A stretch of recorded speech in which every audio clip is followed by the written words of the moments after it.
ঢাকার একটি বড় কোম্পানি, বছর 2-3 আগে আমার সাথে হঠাৎ দেখা। তিনি আমাকে দেখে বেশ আবেগ আপ্লুত হলেন এবং অনেকটা জড়িয়ে ধরলেন এবং বললেন, ভাই আপনার একটি আলোচনা থেকে আমার জীবনের ভিতরে এমন এক পরিবর্তন আসছে যেটা অকল্পনীয়, অভাবনীয়। তো আমি একটু কৌতূহল হয়ে জানতে চাইলাম কোনটা সেটা। তখন তিনি বললেন, ভাই আমার জীবনে এমন একটা রোগ হয়েছে, যেই রোগ ট্রিটমেন্ট করার জন্য দেশে বিদেশে বিভিন্ন জায়গায় গিয়েছে, কোনো চিকিৎসা এর আমি পাই নাই। শেষ পর্যন্ত আশাহত হয়ে চাকরি ছেড়ে দিয়ে, শহর ছেড়ে দিয়ে গ্রামে গিয়ে বসবাস করা শুরু করছি এবং মৃত্যুর জন্য অপেক্ষা করছি। এর মধ্যে আপনার একটা আলোচনার ক্লিপ আমার চোখের সামনে আসলো, সোশ্যাল মিডিয়াতে ওটা শুনলাম। সে আলোচনাটা ছিল, আল্লাহর কাছ থেকে অসাধ্য সাধন করার সময় হলো ভোর রাত, তাহাজ্জুদের সময়। আমি এই আলোচনা পুরোটা শোনার পর ওই রাতেই আমি ঘুম থেকে উঠে ভোর রাতে তাহাজ্জুদ পড়ে আল্লাহর কাছে বুক ভাসিয়ে মন ভরে কাঁদলাম, দোয়া করলাম। ওই ভাই বললেন যে আমি এত দোয়া করলাম, দোয়া করতে করতে দীর্ঘ সময় আমি পরিতৃপ্ত হলাম, আমার দোয়া শেষ হয়ে গেল। এরপর দোয়া করে শেষ করার পর ফজর নামাজের সময় হয়ে গেছে, আমার ফিল হলো, অনুভব হলো যে আমার শরীরে আর কোনো রোগ বালাই এখন মনে হয় নাই। এবং তিনি গত 2 দিন আগেও তার সাথে আমি দেখা করলাম ঢাকায়, গতকালকে দেখা করলাম, 2 দিন আগে না, মাত্র 1 দিন আগে দেখা করলাম। তিনি এখন সুস্থ সবল হয়ে আবার তার চাকুরিতে ফিরে গিয়ে স্বপদে স্বমহিমায় আছেন। তিনি এক সহকর্মীকে ডেকে আমার সামনে বলছেন, এই তোমরা বলো তো, আমি আগে শারীরিকভাবে বেশি ফিট ছিলাম নাকি এখন বেশি ফিট? তখন তার সহকর্মী আমার সামনে বলছে, স্যার আপনি আগে অনেক বেশি রাগারাগি করতেন, আপনি হট মেজাজি ছিলেন, অনেক বেশি অসুস্থ হয়ে যেতেন কিছু হলেই, কিন্তু এখন আপনি সে আগের সময়ের তুলনায় অনেক বেশি সুস্থ এবং ফিট। তিনি বললেন, ভাই ভোর রাতের দোয়ার প্রভাব এত বেশি, তাহাজ্জুদের সময়ের দোয়া এত গুরুত্বপূর্ণ যে এই এক দোয়া আমার জীবনকে আমূল পরিবর্তন করে দিয়েছে।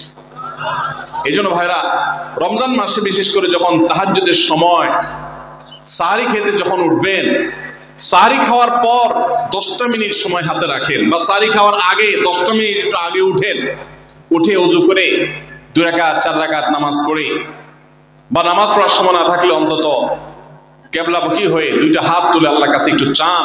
নবীজি সাল্লাল্লাহু আলাইহি সাল্লাম বলেছেন, রাতের শেষ প্রহর যখন হয়, দুনিয়ার আসমানে নেমে এসে আল্লাহ বান্দাদেরকে ডেকে ডেকে তাদের প্রত্যেকটা চাওয়া পূরণ করে দেন। এই জন্য ভাইরা, রমজান মাসে সাহরির সময় দোয়া কবুল হয়। রমজান উপলক্ষে বিশেষ করে এই আমলটা, সাহরির সময় আমলটা, আমরা দোয়া করার আমলটা করতে পারি। তাহলে 20 নম্বর আমল হলো তাহাজ্জুদের নামাজ এবং ভোর রাতের দোয়া। এটা অন্য সময় করা যায়, কিন্তু রমজানের সুযোগটা বেশি আসে, সেজন্য এটাকে রমজানের স্পেশাল আমল হিসেবে আমরা উল্লেখ করলাম। আল্লাহ আমাদেরকে সবাইকে তৌফিক দান করুন।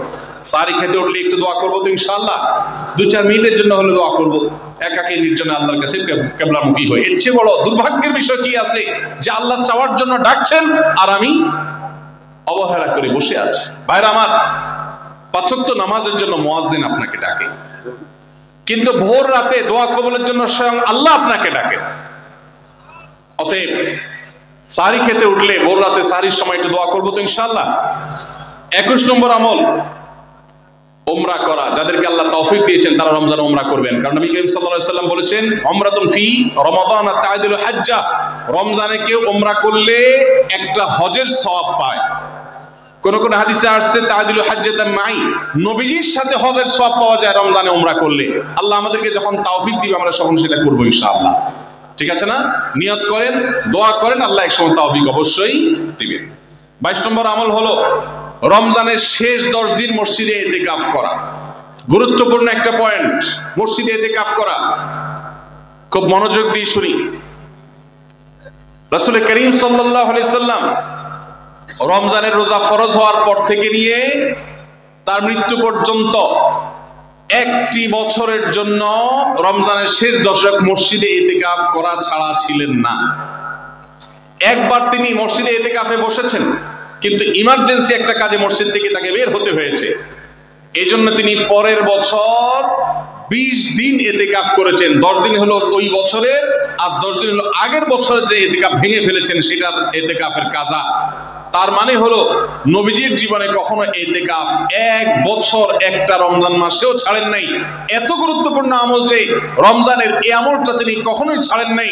দুর্ভাগ্য আমাদের, এখানেও হয়তো বেশিরভাগ মুসলমান আমরা জীবনে একবারের জন্য রমজানের শেষ 10 দিন ইতিকাফ করি নাই। যে আমল নবীজি জীবনে কখনো ছাড়েন নাই সেটা আপনি জীবনে একবারও করেন নাই, এর চাইতে বড় হতভাগা উম্মত আর কি হতে পারে? ভাইরা আমার, 3টি আমলের নগদ তৃপ্তি আমি অন্তত অনুভব করি। আমি আমার সে অভিজ্ঞতার আলোকে আপনাদেরকে উদাত্ত আহ্বান করতে চাই, রমজানের শেষ দশকে আপনারা ইতিকাফ করুন। যে 3টি আমলের তৃপ্তি, নগদ স্বাদ, অবর্ণনীয় ভালো লাগা কাজ করে, অন্তর্জগতে প্রশান্তিতে পরিপূর্ণ হয়ে যায়, সেই 3টি ইবাদতের একটি হলো আরাফাতের ময়দানের দোয়া। এটার সাথে কোনো কিছুর কম্পেয়ার হয় না। অবর্ণনীয় তৃপ্তি লাগে আরাফাতের ময়দানে দোয়া করতে। দ্বিতীয় হলো সিজদায় গিয়ে চোখের পানি ফেলে আল্লাহর কাছে দোয়া করতে অসম্ভব ভালো লাগা কাজ করে, ভোর রাতে দোয়াতেও একই স্বাদ পাওয়া যায়। আর 3 নম্বর হলো রমজানের শেষ দশকের ইতিকাফ। ইতিকাফ যে একবার করেছে সে জীবনে বারবার করে, তাকে আর ফেরানো যায় না। এজন্য ভাইরা, রমজানের শেষ দশকে আমরা আল্লাহর ঘরে বসে গিয়ে ইতিকাফ করার চেষ্টা করবো তো ইনশাআল্লাহ। অনেক এলাকায় বৃদ্ধ মানুষ, বুড়া মানুষ বসায় দেওয়া হয় টাকা পয়সা দিয়ে। যে টাকা নিয়ে ইতিকাফ করে সেও গুনাহগার, আর যারা টাকা নিয়ে ইতিকাফে বসায় তারাও গুনাহগার, কারণ ইবাদত টাকা পয়সা দিয়ে চলবে না। রমজানের শেষ দশক মসজিদে ইতিকাফ করবো তো ইনশাআল্লাহ। আল্লাহ আমাদেরকে তৌফিক দান করুন। যুবক ভাইরা, একটাবার বসে দেখেন, অসম্ভব ভালো লাগা কাজ করে, মনে হয় যে আল্লাহর মেহমান আমি, এই ফিলটা হয়। কারণ আল্লাহর ঘরে এসে বসে আছেন আপনি কারোর কাছে কোনো কিছু চেয়েছেন, চাইতে চাইতে একটা পর্যায়ে তার পাও জড়িয়ে বসে গেলেন, একদম বসে গেলেন, তার ঘরের সামনে বসে পড়লেন। ইতিকাফটা অনেকটা এরকম। রমজানের প্রথম 20 দিন আল্লাহর কাছে হাত দিয়ে দোয়া করলাম, আর শেষ 10 দিন একজন মসজিদে গাঁটটি মুসকা নিয়ে পড়ে গেলাম। ব্যাপারটা হলো কারো পায়ে ধরে পড়ে যাওয়ার মতো। আশা করা যায় ইতিকাফকারীকে আল্লাহ তাআলা ক্ষমা না করে মসজিদ থেকে ফেরাবেন না। এজন্য ইতিকাফ করার চেষ্টা করবো তো ইনশাআল্লাহ। আমরা ব্যস্ততার অজুহাত দেই, ভাইরা আমার, যে কোনো মুহূর্তে দুনিয়া থেকে চলে যেতে হতে পারে। এজন্য এই রমজানে প্ল্যান করেন, যত ব্যস্ত হন না কেন। আমি তো আমার সমস্ত ব্যস্ততাকে এক পাশে ঠেলে রেখে, আল্লাহ আমাকে যখন থেকে তৌফিক দিয়েছেন রমজানের শেষ দশক ইতিকাফ ছাড়া বাইরে থাকবো এটা চিন্তাও করি না।